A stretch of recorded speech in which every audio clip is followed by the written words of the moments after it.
Welcome to the She Said Privacy, He Said Security podcast. Like any good marriage, we will debate, evaluate, and sometimes quarrel about how privacy and security impact business in the 21st century.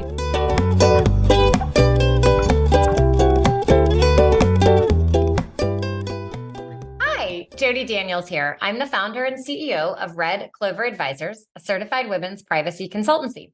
I'm a privacy consultant and certified informational privacy professional, providing practical privacy advice to overwhelmed companies.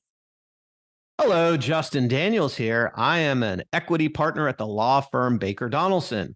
I am passionate about helping companies solve complex cyber and privacy challenges during the life cycle of their business. I am the cyber quarterback, helping clients design and implement cyber plans, as well as help them manage and recover from data breaches. This episode is brought to you by Clover Advisors. You really had coffee today, the non-coffee drinker at the coffee shop. I actually had tea at the coffee shop because my guest was like, yeah, I'm good with water. I'm like, well, one of us needs to buy something for sitting here. Well, back to our regular scheduled program. Yes. So Clover Advisors helps companies to comply with data privacy laws and establish customer trust so that they can grow and nurture integrity. We work with companies in a variety of fields, including technology, e-commerce, professional services, and digital media. In short, we use data privacy to transform the way companies do business. Together, we're creating a future where there is greater trust between companies and consumers. To learn more and to check out our new best-selling book, Data Reimagined, Building Trust One Bite at a Time, visit redcloveradvisors.com.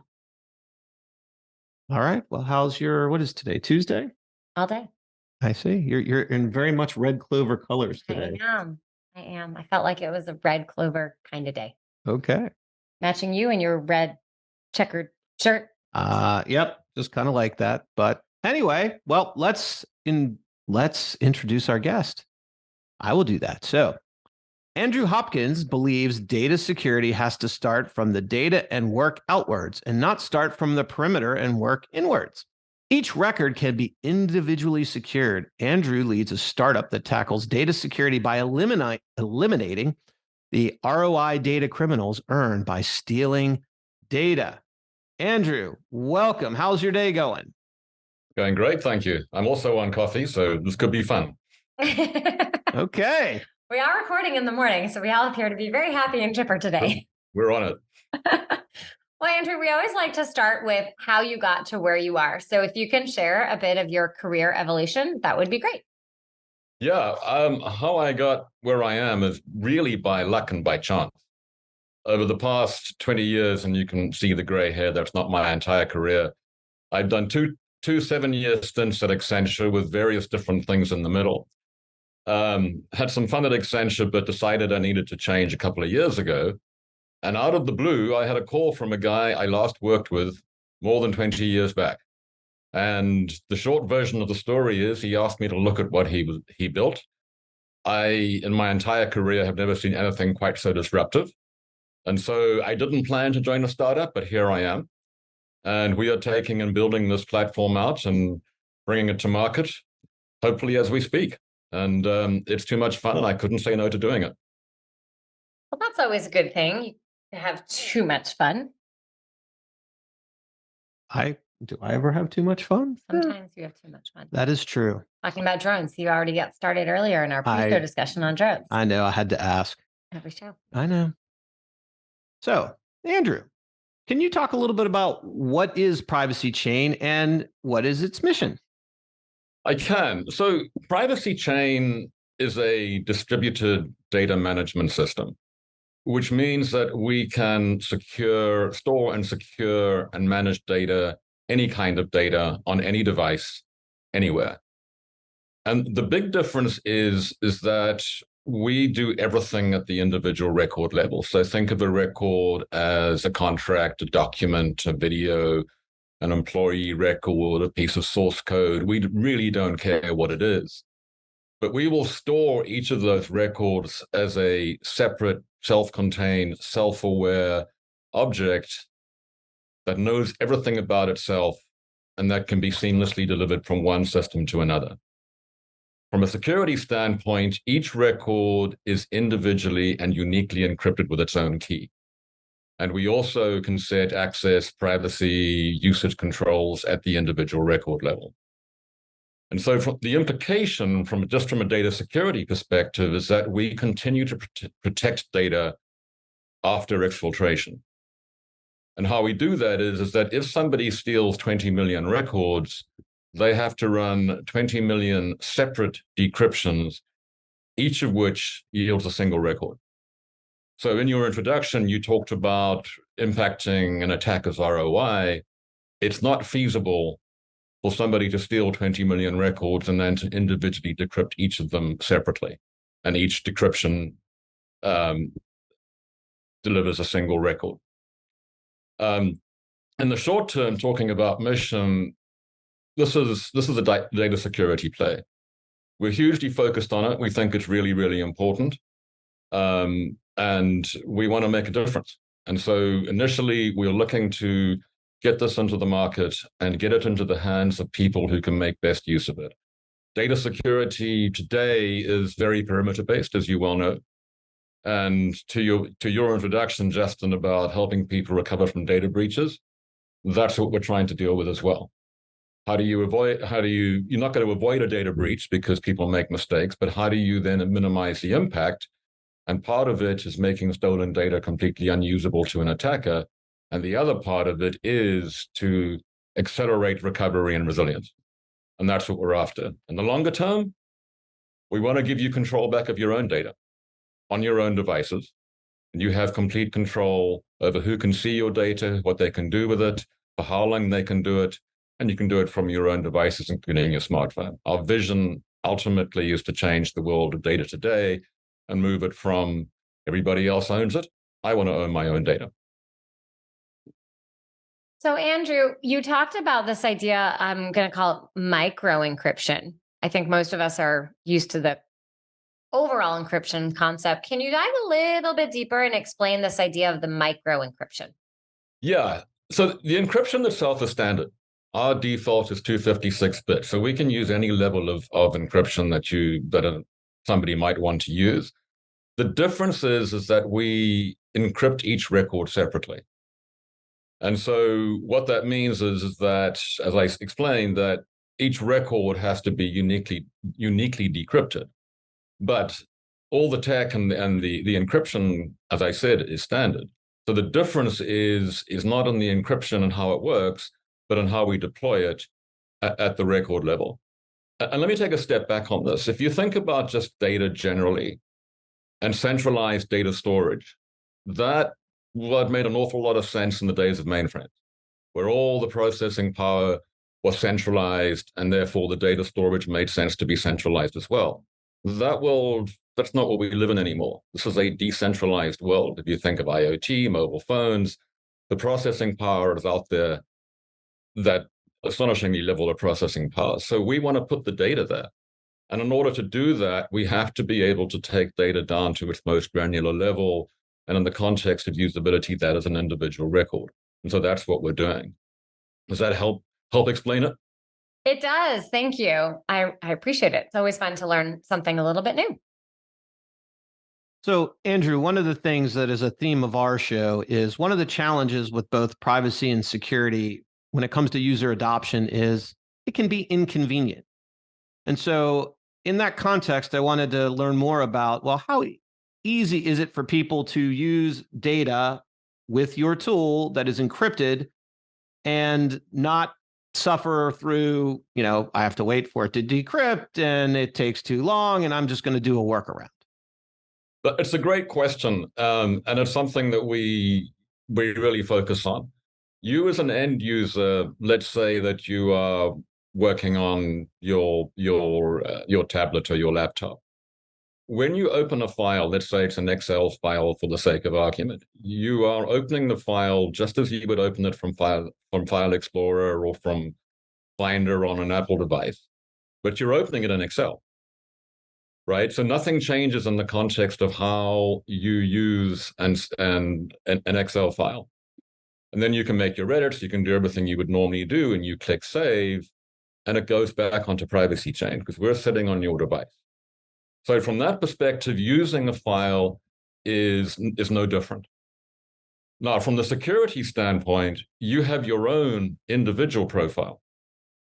And when you open a file or access or make a request to open a file, we'll match your privileges against the requirements of that file, and we will give you access if, in fact, you are entitled to have it.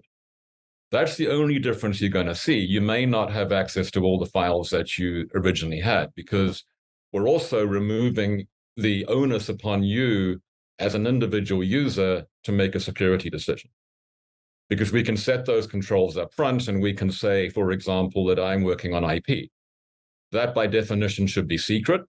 So anything that I create, anything that I edit is automatically classified as secret, which means that anybody who wants to see it has to have a secret clearance. I haven't done anything. I haven't changed a thing. My user interface is the same. So we're trying to make this as invisible to a user as we possibly can because of the inconvenience factor.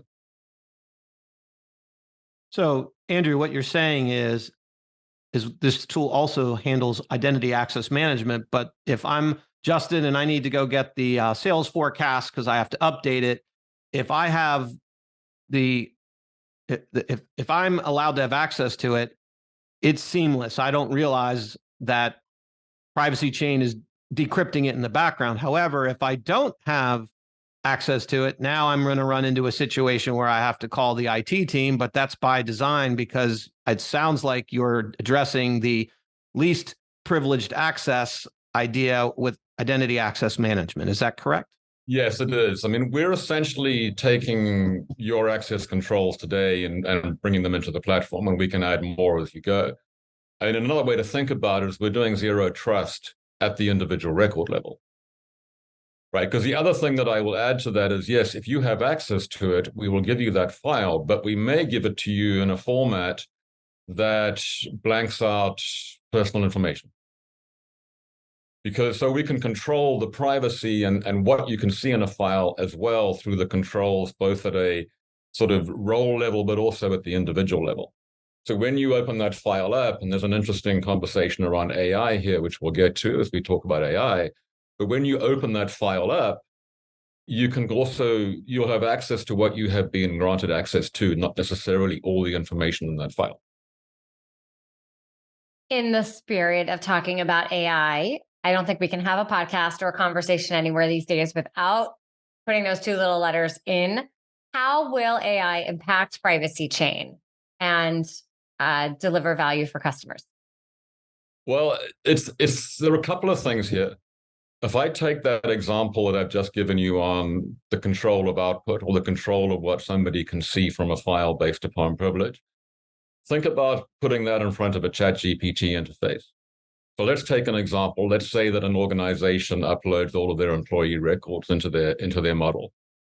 But within that employee records, there's sensitive information like date of birth. Now, let's say that the two of you and I are different levels in the organization, but all of us ask the same question. And the same question is how old is Joe? And is he eligible for a commercial driver's license? Now, I'm a lowly supervisor. So I ask that question, and all I'm going to get back is, yes, Joe is eligible for a commercial driver's license. Justin, you may be at the manager level, and you will get back, Joe is 28 and eligible for a commercial driver's license. And Jody, you as an executive might get all that information, including the date of birth. In that story?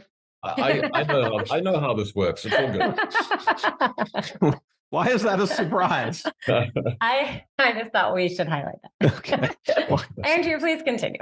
Yeah. So the point is that the underlying information is the same. But even in a ChatGPT or an AI environment, you can control the output based upon rights and privileges of the people making those requests. And so we think that's really, really important because you don't necessarily want to limit the input to a model. You want to get as much in there as possible so the model is as complete as it possibly can be and the results are best. But you can control the output.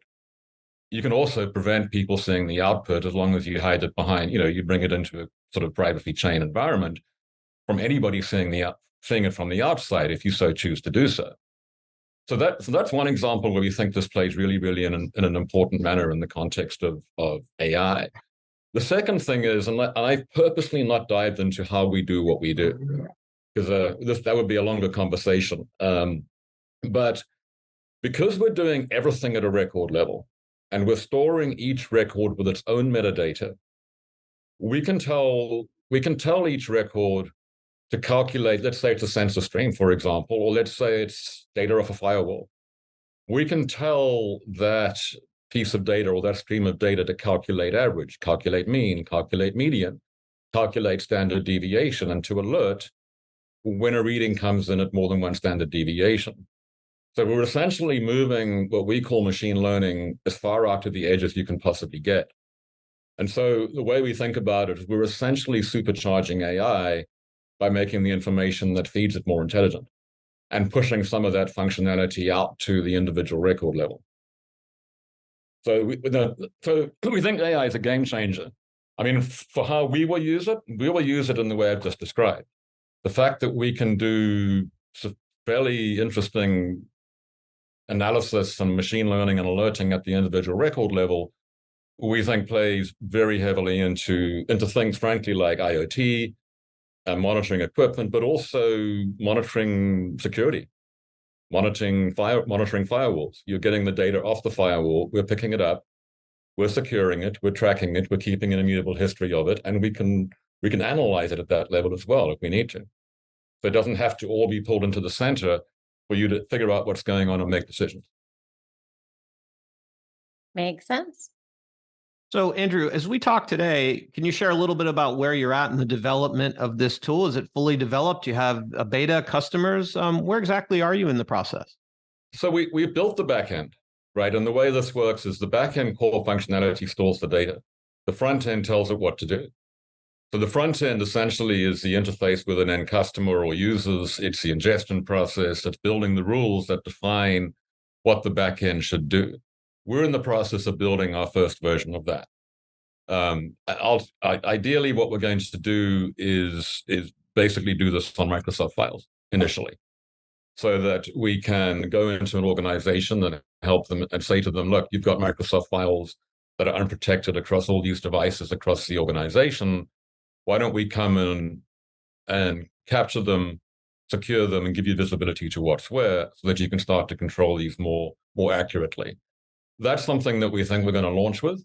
At the same time, we are talking to potential channel. I mean, that's my background at Accenture. I know an awful lot about channel and who might be useful with this. And we're building the front end.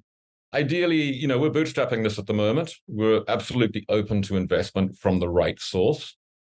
I've looked at the VC market, and that's a different conversation, but the right source and the right partner is exactly what we'd look for right now. Otherwise, we're keeping going ourselves. There's an awful lot of interest. We just have to get it there. Where do you think this fits within the stack of other tools that companies are using? Mostly complementary, right? If you think about firewalls and all of those different things, and I'm not going to go into them all, but most of this is going a step beyond where people are today.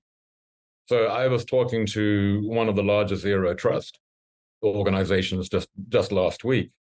And what they're doing is applying zero trust at the device level, the application level. And the natural extension is, let's do it at the data level.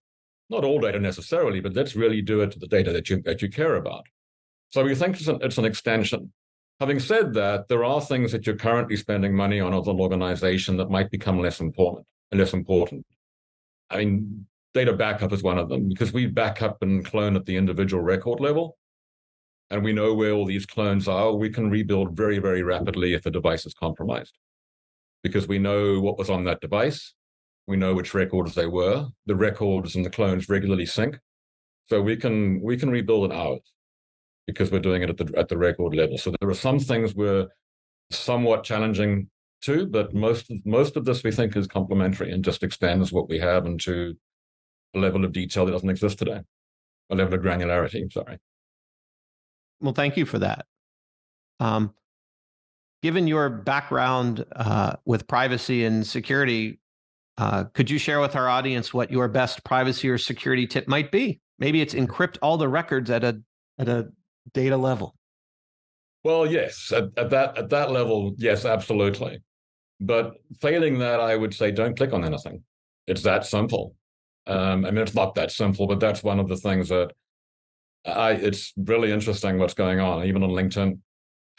Coming back to LinkedIn, full circle to LinkedIn, I get some awfully interesting requests from people who have done this and done that, and don't click on anything. Well, you have to share more of a story. I think many people listening are all using LinkedIn. So can you share a little bit of, sounds like you have an interesting experience that someone shared with you. Well, clicking, so a request from let's say a very good looking individual who is an investor, and investors are interesting to me at the moment, and claims to have done this and done that, and great track record, connect, and then get subjected to all sorts of interesting things about taking conversations offline and looking at other sites. Just don't do it. I mean, it's common. I mean, virtually every day I am getting that kind of request and just deleting them. And it's rough because there are people out there probably that are legitimate and want to talk to me that I just say no to because I can't tell. It's really challenging, even on LinkedIn. We haven't even talked about deep fake yet, or how AI weaponizes that whole process. Oh, okay. Do we have time on that one? Sure, go ahead. All right. So that is a whole interesting story for us as well, coming back to the whole AI thing, because the way that we bring a record in, and let's say a record is a video that you've taken on your phone, we're bringing in the metadata. And we're capturing who, when, where, what, and all of the stuff that comes with it. And we're storing it together and creating as an object. And then we are creating an immutable history of everything that happens to that video. So every edit, every change is recorded. So when that video is published, let's say through the web or a media outlet, you can click on it and see where it came from. So let's say it came from me as a human, and I'm a journalist, and I only want people to believe in what I have created. They can click and say, oh, this is really Andrew's. It's immutable. This is it. I can see the history of it, and it's Andrew who built this. I can trust it because I trust Andrew. As a journalist, I'd want that. On the other hand, coming from AI, I can do exactly the same thing. Where was this created? How was it created? And so we can create, because we're doing everything at that individual record level, a mutable history and provenance of everything that's published out there. And we are, in fact, talking to C2PA and others that are trying to tackle this problem about helping them achieve that. Yeah, it'll be very interesting to see where that goes. The idea of sort of a digital certificate, a digital stamp. I've similar concepts to what you've just described are in conversation circulating. I'd love to compare notes. We think it's another very, very important thing. Quite passionate about it because most of us are in media. It is a very big thing for a lot of different reasons. Value of the content and the source, the idea of deep fakes, taking pictures and video and sourcing it back, all that literally could be a whole other episode. It could. But Andrew, when you are not talking all things privacy and security or building the company, what do you like to do for fun? Well, I like to hang out with my wife. And we're very relaxed. We're typically a homebodies, although we do like good food and good wine. We are surrounded by animals, dogs, a cat, and sugar gliders. And we pretty much chill. We like to travel, but haven't had much time to do that. I have a pretty relaxed and, you could say, boring life, but I love it. Relaxed is good. You might have heard our dog in the background. He often likes to sometimes make himself known on our podcast episodes. Andrew, where can people learn more about PrivacyChain and connect with you? On LinkedIn is the best way to do it. Will you accept them, though, on LinkedIn is the question. Well, you typically can get me if you DM me, but yes, if they reference the podcast, I will absolutely pick up and respond for sure. Okay, everyone listening, make sure you put that in the message. Yeah, put that in the message. There is a website. But it's not terribly informative for some fairly obvious reasons. We're fairly selective about what we tell people. I mean, there's nothing I've really shared today about how this works, which I could do on a different podcast if you wanted to. but we're fairly careful of what's on the website, but I'm happy to talk to people about what we're doing and how it works. Wonderful. Justin, any parting thoughts? No, this was informative. When I think about the debate around not paying ransomware or making it illegal, Andrew's tool would be very helpful in the argument for why it could be outlawed. So, yes, informative. Yes. Well, Andrew, thank you so much for joining us today. We really appreciate all the expertise that you shared. Thank you for having me. I really enjoyed it. It's good to meet you both. Thanks for listening to the She Said Privacy, He Said Security podcast. If you haven't already, be sure to click subscribe to get future episodes and check us out on LinkedIn. See you next time.